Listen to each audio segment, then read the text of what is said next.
Iran Israel যুদ্ধের প্রভাবে বিশ্ববাজারে বেড়েছে জ্বালানি তেলের দাম। গত ৫ দিনে দাম বেড়েছে প্রায় ৬% মতো। তবে দেশে এখনই জ্বালানি তেলের দাম বাড়ানোর পরিকল্পনা নেই বলে জানিয়েছেন অর্থ উপদেষ্টা ডক্টর সালেউদ্দিন আহমেদ। মঙ্গলবার সচিবালয়ে সরকারি ক্রয় সংক্রান্ত উপদেষ্টা কমিটির বৈঠক শেষে সাংবাদিকদের প্রশ্নের জবাবে তিনি এই কথা বলেন। ইরান ও ইসরায়েলের মধ্যে সংঘাত তীব্র হয়েছে। এ পরিস্থিতিতে সরবরাহ বিঘ্ন হওয়ার শঙ্কায় বিশ্ববাজারে জ্বালানির দামে অস্থিরতা বেড়েই চলেছে। সবশেষ তথ্য অনুযায়ী ব্র্যান্ড ক্রুডের দাম ১.৫% বেশি বেড়ে ব্যারেল প্রতি $৭৪.৩৪ দাঁড়িয়েছে। বিশ্ববাজারে দাম বেড়ে গেলেও আপাতত দেশে জ্বালানি তেলের দাম বাড়ানোর চিন্তা নেই সরকারের। সচিবালয়ে অর্থ উপদেষ্টা জানিয়েছেন, সংঘাতের কারণে জ্বালানি তেলের দাম আন্তর্জাতিক বাজারে কিছুটা বেড়েছে। তবে আমদানির ক্ষেত্রে এখনো আগের দামেই দেশে জ্বালানি ও নিত্য প্রয়োজনীয় পণ্য আসছে। তাই এখনই দাম বাড়ানো হবে না বলে জানান উপদেষ্টা। শুধু যুদ্ধ তো শুধু এনার্জি প্রাইস না, আমার সার যেগুলো আসবে, আপনি জানেন বেশিরভাগ জাহাজ আসে কোন দিক থেকে, যে হরমুজ প্রণালী দিয়ে আসে, সেটা এফেক্ট করতে পারে। আমার মনে হয় এই জিনিসটা বেশি দিন চলবে না। এ সময় অর্থ উপদেষ্টা আরও জানান, পরিস্থিতি পর্যবেক্ষণ করা হচ্ছে। যুদ্ধটা বেশি দিন চললে এর প্রভাব সব দেশেই পড়বে। আমরা যেগুলো অ্যাপ্রুভ করলাম এলএনজি সার আনার ব্যাপারে, তো যে প্রাইসে করেছে ওরা ইমিডিয়েটলি আজকে তো অর্ডার চলে আসবে। কিন্তু ভবিষ্যৎ যখন কোটেশন আনবো তখন হয়তো কিছুটা রিফ্লেক্ট করবে। যুদ্ধ বিষয়ে বিশেষ প্রস্তুতি সম্পর্কে জানতে চাইলে অর্থ উপদেষ্টা জানান, ক্রয় কমিটিতে এখন পর্যন্ত যেসব পণ্য আনার প্রস্তাব অনুমোদন দেওয়া হয়েছে সেগুলো পুরনো দামে। তবে ভবিষ্যতে আমদানি পণ্যের দামে প্রভাব পড়ারও আশঙ্কা রয়েছে। ইফাত আরা, ইন্ডিপেন্ডেন্ট নিউজ, ঢাকা। ঐক্যমত্য কমিশনের দ্বিতীয় পর্যায়ে বৈঠকে অংশ নেয়নি জামায়াত। লন্ডনে ইউনূস তারেক বৈঠকের প্রতিবাদে দলটির এই সিদ্ধান্ত। এছাড়া সরকারের নিরপেক্ষতা নিয়ে প্রশ্ন তুলেছে এনসিপিও। তবে বিএনপি বলছে, সব দলের মতের ভিত্তিতেই সিদ্ধান্ত নিচ্ছে ঐক্যমত্য কমিশন। মঙ্গলবার বৈঠক শেষে কমিশনের সহসভাপতি আলী রিয়াজ বলেন, সংবিধান নিয়ে গুরুত্বপূর্ণ কয়েকটি ইস্যুতেও ঐক্যমত্য প্রয়োজন। সংস্কার নিয়ে রাজনৈতিক দলগুলোর সঙ্গে দ্বিতীয় দফা বৈঠক করছে ঐক্যমত্য কমিশন। মঙ্গলবার যোগ দেন বিএনপি, এনসিপি সহ বিভিন্ন রাজনৈতিক দলের নেতারা। তবে লন্ডনে ইউনূস তারেক বৈঠকের প্রতিবাদে অংশ নেয়নি জামাত ইসলামী। পরে সাংবাদিকদের মুখোমুখি হন রাজনীতিবিদরা। প্রধান উপদেষ্টা ও ঐক্যমত্য কমিশনের কর্মকাণ্ড বিএনপির দিকে ঝুঁকে যাওয়ার অভিযোগ তুলে সরকারের নিরপেক্ষতা নিয়ে প্রশ্ন তুলে এনসিপি। কমিশন চলাকালীন অবস্থায় যখন দেশের বাহিরে বসে শুধুমাত্র একটি দল কিংবা এক দলের এক ব্যক্তির সাথে আলোচনা করে পুনর্বিবেচনা করার চেষ্টা করা হয় যে কবে নির্বাচন হবে কি হবে না, কিংবা সংস্কার কতটুকু হবে কি হবে না, তখন এই বিষয়টি সরকারের জায়গা থেকে তাদের নিরপেক্ষতা নিয়ে প্রশ্ন তোলা হয়। দলের পক্ষে বিএনপির অবস্থান তুলে ধরেন স্থায়ী কমিটির সদস্য সালাহউদ্দিন আহমেদ। আমাদের প্রস্তাবের বাইরে বহু প্রস্তাবে আমরা একমত হয়ে গিয়েছি আলোচনা, সেটা ঐক্যমত্য কমিশনের সাথে আলোচনা করলেই দেখবেন। এবং নীতিগতভাবে একমত হয়েছি, আংশিকভাবে অনেকগুলো একমত হয়েছি, জুডিশিয়ারির ক্ষেত্রে, অ্যাডমিনিস্ট্রেশনের ক্ষেত্রে, দুদকের ক্ষেত্রে এবং আরও অন্যান্য ক্ষেত্রে, যেমন নির্বাচনী ব্যবস্থার ক্ষেত্রে বহু জায়গায় আমরা একমত হয়েছি। তবে প্রধান উপদেষ্টার প্রেস সচিবের দাবি, সর্বোচ্চ নিরপেক্ষ হয়ে কাজ করছে সরকার। আমরা সর্বোচ্চ নিউট্রালিটি মেনটেন করছি, আমরা সবার কথা শুনছি। জুলাই গণঅভ্যুত্থানে যারা জয়েন করেছে আমরা সবার সাথে সমান, সবার সাথে আমরা সবাইকে আমরা মনে করি তারা সবাই আমাদের অংশীজন। বৈঠক শেষে সংলাপের অগ্রগতি তুলে ধরেন কমিশনের সহসভাপতি অধ্যাপক আলী রিয়াজ। জানান, প্রধান বিচারপতি নিয়োগের প্রক্রিয়া, সংসদের উচ্চকক্ষ সহ অন্যান্য বিষয়েও শীঘ্রই অগ্রগতি হবে। ৭০ অনুচ্ছেদের বিদ্যমান বিধান পরিবর্তন করে অর্থ বিল এবং আস্থা ভোটের ক্ষেত্রে রাজনৈতিক দলগুলোর মনোনীত সংসদ সদস্যদের দলের পক্ষে ভোট দেওয়ার বাধ্যবাধকতা থাকবে, এর বাইরে আর কোনো বিষয়ে থাকবে না। সংবিধান পরিবর্তনে আরও কিছু বিষয় ঐক্যমত্য প্রয়োজন বলে মনে করেন তিনি। ইকরামুল কবির, ইন্ডিপেন্ডেন্ট নিউজ, ঢাকা। শপথ না হলে ঢাকা দক্ষিণ সিটি কর্পোরেশনের মেয়রের দায়িত্ব নেবেন না বলে জানিয়েছেন ইশরাক হোসেন। তিনি শপথ গ্রহণের দাবিতে নগর ভবনে অবস্থান কর্মসূচিতে কথা জানান। বলেন, সংকটের দ্রুত সমাধান না হলে আন্দোলন ছড়িয়ে পড়বে নগর ভবন থেকে রাজপথে। নির্বাচিত মেয়র হিসেবে শপথ গ্রহণের দাবি ও স্থানীয় সরকার উপদেষ্টা আসিফ মাহমুদের পদত্যাগের দাবিতে ফের নগর ভবনের ভেতরে জড়ো হয়ে অবস্থান কর্মসূচি করে ইশরাক সমর্থকরা। উপদেষ্টা আসিফ তার কলকাঠিতেই এই শপথ বাধা হচ্ছে। আমরা আমাদের দাবি না আদায় হওয়া পর্যন্ত আমরা মেয়র ভবনের সামনে অবস্থান কর্মসূচি প্রতিদিনই পালন করব। মেয়াদ শেষ হলো কি হলো না, সে নির্বাচন কমিশনের ব্যাপার, নির্বাচন কমিশনের বিষয়, তো তাদের ব্যাপার না, তার শপথ পাঠ করবে, এটাই বাস্তবতা। এ সময় মিছিল ও স্লোগানে সরব হয়ে ওঠে পুরো নগর ভবন এলাকা। অবস্থান কর্মসূচিতে যোগ দিয়ে বিএনপি নেতা ইঞ্জিনিয়ার ইশরাক বলেন, নগরের সেবা অব্যাহত রাখতে নির্দেশনা দেওয়া হয়েছে, তবে শপথ ছাড়া আনুষ্ঠানিক দায়িত্ব নেবেন না তিনি। অফিসিয়ালি মেয়র হিসেবে দায়িত্ব নেওয়ার জন্য স্থানীয় সরকার যে আইন রয়েছে 2009 সালে গৃহীত এবং 2010 সালে তার বিধিমালা গৃহীত হয়, সেই অনুযায়ী অবশ্যই শপথ গ্রহণ অনুষ্ঠানটি আয়োজন করতে হবে। বিশ্বাস করেন, যদি ওটা না থাকতো আমি এতদিন মেয়রের পদামি নিয়ে বসে থাকতাম। দ্রুত বিষয়টির নিষ্পত্তি না হলে এই আন্দোলন রাজপথে গড়াবে বলেও হুঁশিয়ারি দেন ইশরাক। তাহলে কিন্তু এই আন্দোলন আবারও নগর ভবনের গণ্ডি পার হয়ে রাজপথে অবস্থান করবে। আপনাদেরকে আমি আবারও বিনীতভাবে অনুরোধ জানাচ্ছি, যত দ্রুত সম্ভব আপনারা এটার সুরাহা করুন। কেন আপনারা কাল বিলম্ব করছেন? কিসের জন্য আপনারা এখানে কাল ক্ষেপণ করছেন? কার প্ররোচনায় এই বর্তমান অন্তর্বর্তীকালীন সরকার এখন পর্যন্ত কোনো কার্যকরী পদক্ষেপ নিচ্ছে না? রাজনৈতিক স্বার্থ হাসিলের জন্যই সরকার শপথে বাধা সৃষ্টি করছে বলেও মন্তব্য করেন ইশরাক হোসেন। অন্যায়ভাবে লাভবান হওয়ার জন্য তার পছন্দের একজন ব্যক্তিকে প্রশাসক নিয়োগ করে আর্থিক ও রাজনৈতিকভাবে ফায়দা লোটার চেষ্টা করছেন। Rifat Alam, independent news, Dhaka. নদী স্খলনের অভিযোগে যুগ্ম আহ্বায়ক সারোয়ার তুষারকে কারণ দর্শনের নোটিশ দিয়েছে এনসিপি। সামাজিক যোগাযোগ মাধ্যমে ওঠা অভিযোগের বিষয়ে আগামী 5 দিনের মধ্যে ব্যাখ্যা দিতে বলা হয়েছে। মঙ্গলবার দুপুরে এক সংবাদ বিজ্ঞপ্তিতে সারোয়ার তুষারকে নোটিশের বিষয়ে জানায় এনসিপি। এতে বলা হয়, বিষয়টি নিষ্পত্তির আগ পর্যন্ত সব সাংগঠনিক কার্যক্রম থেকে বিরত থাকতে হবে তুষারকে। গত সোমবার সারোয়ার তুষারের সঙ্গে দলটির কেন্দ্রীয় এক নেত্রীর কথোপকথনের অডিও সামাজিক যোগাযোগ মাধ্যমে ছড়িয়ে পড়ে। এই ঘটনার পর নারীকে হয়রানির অভিযোগে শুরু হয় আলোচনা সমালোচনা। তবে এই ঘটনার জেরেই কারণ দর্শাতে বলা হয়েছে কিনা তা উল্লেখ করা হয়নি বিজ্ঞপ্তিতে।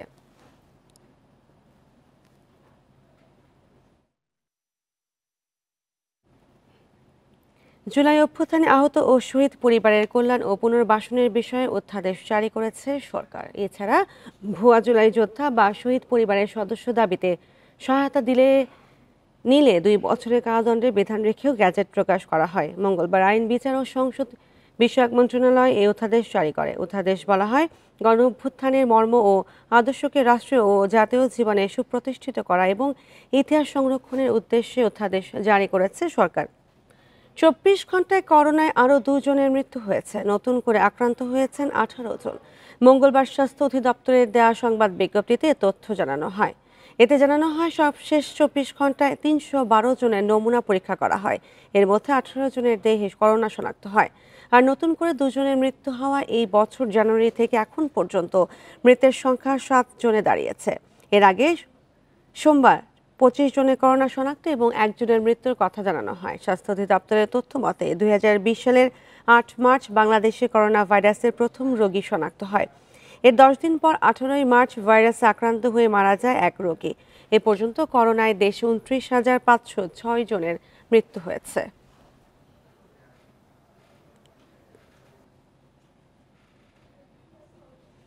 দেশজুড়ে করোনা সংক্রমণ বাড়তে শুরু করলেও বিভিন্ন স্থানে করোনা পরীক্ষার কিটের সংকট রয়েছে।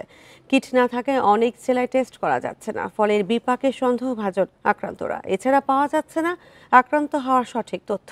রোগী শনাক্ত করতে না পারলে সংক্রমণ বৃদ্ধির আশঙ্কা চিকিৎসকদের। নতুন করে করোনা সংক্রমণ বাড়তে শুরু করায় এরই মধ্যে সতর্কতা জারি করেছে স্বাস্থ্য বিভাগ। কিন্তু অনেক হাসপাতালে নেই করোনা পরীক্ষার কিট।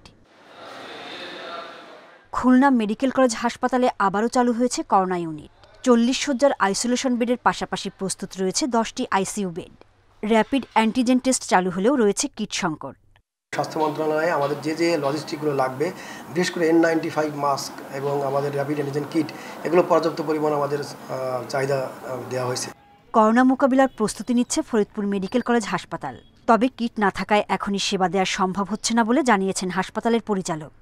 যেহেতু বিগত করোনার চলে গিয়েছে, মধ্যখানে করোনার আর কোনো সংক্রমণ ছিল না, সুতরাং সেই জাতীয় টেস্ট কিটগুলো বর্তমানে মজুদে নেই। তো বিষয়টা আমরা আমাদের ঊর্ধ্বতন কর্তৃপক্ষকে অবহিত করার পরে ওনাদের পরামর্শ মোতাবেক আমরা 2000 টেস্ট কিটের জন্য আমরা ইতিমধ্যে আবেদন পেশ করেছি। টাঙ্গাইলের কোনো হাসপাতালে করোনা পরীক্ষার ব্যবস্থা নেই। সঠিক চিকিৎসা দিতে না পারায় সংক্রমণ বেড়ে যাওয়ার শঙ্কায় চিকিৎসকরা। উদ্বিগ্ন রোগীর স্বজনরাও। কোভিড কেস দিচ্ছে, কিন্তু টাঙ্গাইল মেডিকেল হাসপাতালে এটার ব্যবস্থা আপাতত নেই। তো বিভিন্ন জায়গায় ঘুরলাম, কোথাও নেই। দ্রুততম সময়ের মধ্যে করোনা টেস্টের কিট পাওয়া যাবে বলে জানালেন স্বাস্থ্য কর্মকর্তা। এই মুহূর্তে টেস্ট কিট টাঙ্গাইলে নেই, তবে আমরা রিকোয়ারমেন্ট দিয়েছি, এডির সাথে কথা বলেছি। ওনারা বলেছে যে তারা কিটের ব্যাপারে সিএমএইচডি বরাবর লিখেছে, রিকোয়ারমেন্ট দিয়েছে, তারা পাওয়া মাত্রই টাঙ্গাইল পাঠাবে। টাঙ্গাইলের বিভিন্ন হাসপাতালে এরই মধ্যে করোনার জন্য আলাদা ওয়ার্ড প্রস্তুত করা হয়েছে। সোহেলি জাহান, ইন্ডিপেন্ডেন্ট নিউজ। টানা বৃষ্টিতে আবারও খানাখন্দে নাজুক হয়ে পড়েছে নবীনগর চন্দ্রা মহাসড়ক। বাইপাইন, নবীনগর, মোজারমিল ও জিরানির গুরুত্বপূর্ণ 4টি পয়েন্টে সৃষ্টি হয়েছে ছোট বড় অসংখ্য গর্ত। শুধু বাইপেলের 200 মিটার অংশে খানাখন্দ বেশি থাকায় যান চলাচলে সৃষ্টি হয়েছে চরম ভোগান্তি, বেড়েছে দুর্ঘটনার ঝুঁকিও। বর্ষার শুরুতে খানাখন্দে ভরে গেছে সাভারের নবীনগর চন্দ্রা মহাসড়ক। রাজধানীমুখী লেনের বাইপাইল, নবীনগর, মোজারমিল ও জিরানি পয়েন্টে সৃষ্টি হয়েছে ছোট বড় গর্ত। সবচেয়ে নাজুক অবস্থা বাইপাইল পয়েন্টের 200 মিটার অংশে ছোট বড় গর্তের কারণে নিয়মিত যানজট লেগে আছে। শুধু যান চলাচলেই নয়, ক্ষতিগ্রস্ত হচ্ছে যানবাহনও, বাড়ছে দুর্ঘটনার ঝুঁকি। টানা বৃষ্টিপাতে রাস্তাটা ভেঙে গেছে, মানে রাস্তায় বিভিন্ন গর্ত তৈরি হয়েছে। বাইপাইলে আর মোজারমিলের অংশটা বেশি ভাঙছে, বিশেষ করে বাইপাইলের যে মোড়টা আছে ওই মোড়ে ভাঙাটা বেশি, ওইখানে জ্যামটাও হয় বেশি। বাড়তি ভাঙলে মালিকের কাছে আমাদের অনেক কৈফিয়ত দেওয়া লাগে, কি কারণে বাড়তি ভাঙছে। রাস্তার অবস্থা যে খারাপ, এটা মালিকও জানে না। ভারী অথবা টানা বর্ষণ হলে সড়কে খানাখন্দের সৃষ্টি হয় বলে দাবি। নিরাপদ সড়ক চায় আন্দোলনের নেতাদের। প্রতিবারই খানাখন্দ সংস্কার করা হয়, কিন্তু সেই মেরামত টেকসই হচ্ছে না। স্থায়ী সংস্কার করার তাগিদ তাদের। শ্রীপুরের পর থেকে অনেক জায়গায় আমরা দেখেছি যে মোটা পিচ ঢালাই দেওয়া হয়েছে। এরকম যদি পুরো রাস্তাটাকেই কিন্তু পুলক দেওয়া হয়, তাহলে কিন্তু এই ধরনের বৃষ্টি হলে আর কিন্তু এই ধরনের প্রবলেমগুলো হবে না। তবে সড়ক বিভাগ বলছে, আবহাওয়া অনুকূলে এলে নেওয়া হবে স্থায়ী সংস্কারের উদ্যোগ। এরই মধ্যে জিরানি ও মোজারমিল অংশে সাময়িক সংস্কার করা হয়েছে। বাইপাইলে প্রায় 200 মিটার পরিমাণ জায়গা আছে। এখানে তো যদি খেয়াল করুন আপনি, এলিভেটেড এক্সপ্রেসওয়ের কিন্তু কাজ চলতেছে, তো যার জন্য এই জায়গাটার একটা ধরেন যে সলিউশন হতে পারতো, রিজিড পেমেন্ট করে দিলে হয়তো বেটার হতো। কিন্তু এখন আমরা আসলে এই মুহূর্তে যেহেতু ওনাদের কাজ চলতেছে, ওই টাইপের কোনো সলিউশনে হয়তো যেতে পারবো না। সাভারের নবীনগর চন্দ্রা মহাসড়ক দিয়ে গাজীপুরের চন্দ্রা হয়ে উত্তরের অন্তত 20 জেলার মানুষের যাতায়াত। এছাড়া 2013 সালে 2 লেনের এই সড়কটি 4 লেন করা হয়েছে। Independent news. নারায়ণগঞ্জের বন্দরে সানজিদা আক্তার স্মৃতি নামের এক গৃহবধূকে শ্বাসরোধে হত্যার অভিযোগ উঠেছে তার স্বামীর বিরুদ্ধে। মঙ্গলবার রাত 8:30টার দিকে উপজেলার নবীগঞ্জ অলিম্পিয়া এলাকায় এই ঘটনা ঘটে। ঘটনার পর থেকে পলাতক রয়েছে নিহতের স্বামী সিফাত ও তার পরিবার। পুলিশ ও স্বজনরা জানায় 2 মাস আগে পরিবারের অমতে পালিয়ে বিয়ে করেন সিফাত ও স্মৃতি। তবে বিয়ের পর থেকে তাদের মধ্যে দাম্পত্য কলহ লেগেই ছিল। মঙ্গলবার বিকেলে স্মৃতিকে কয়েকবার ফোন করলেও রিসিভ না করায় রাতে বাসায় এসে রুমে দরজা বন্ধ পায় পরিবার। পরে জানালা দিয়ে তার মরদেহ খাটের উপর পড়ে থাকতে দেখে পুলিশকে খবর দেয়। পরে পুলিশ এসে মরদেহটি উদ্ধার করে ময়না তদন্তের জন্য নারায়ণগঞ্জ জেনারেল হাসপাতালের মর্গে পাঠায়। নিহতের স্বামীকে গ্রেপ্তারের অভিযান চলছে বলেও জানিয়েছে পুলিশ।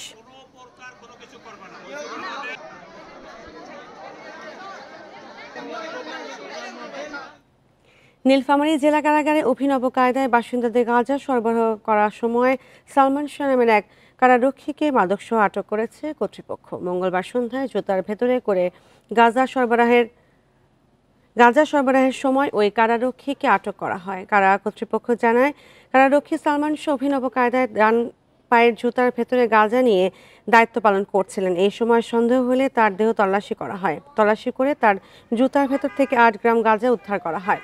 অভিযোগের সত্যতা পাওয়ায় তাকে সাময়িক বরখাস্ত করা হয়েছে। সেই সাথে মঙ্গলবার রাতে বিভাগীয় মামলার মাধ্যমে পুলিশের হাতে তাকে তুলে দেওয়া হয়।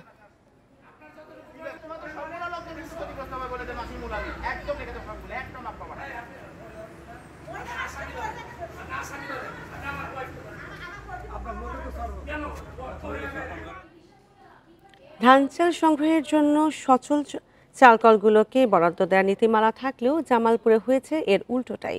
অচল বন্ধ ও অস্তিত্বহীন কয়েকটি চালকলকে দেওয়া হয়েছে বরাদ্দ। বঞ্চিত হচ্ছে প্রকৃত চালকল মালিকেরা। তবে খাদ্য বিভাগ বলছে অচল থাকায় চুক্তি করা হয়নি চালকল প্রতিষ্ঠানের সাথে।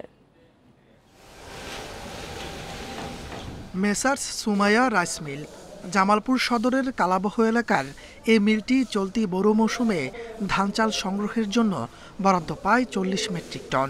তবে চালকলটিতে এখন প্লাস্টিক কারখানা। এর পাশেই কোটামনি এলাকার মেসার্স জাকারিয়া রাইস মিল।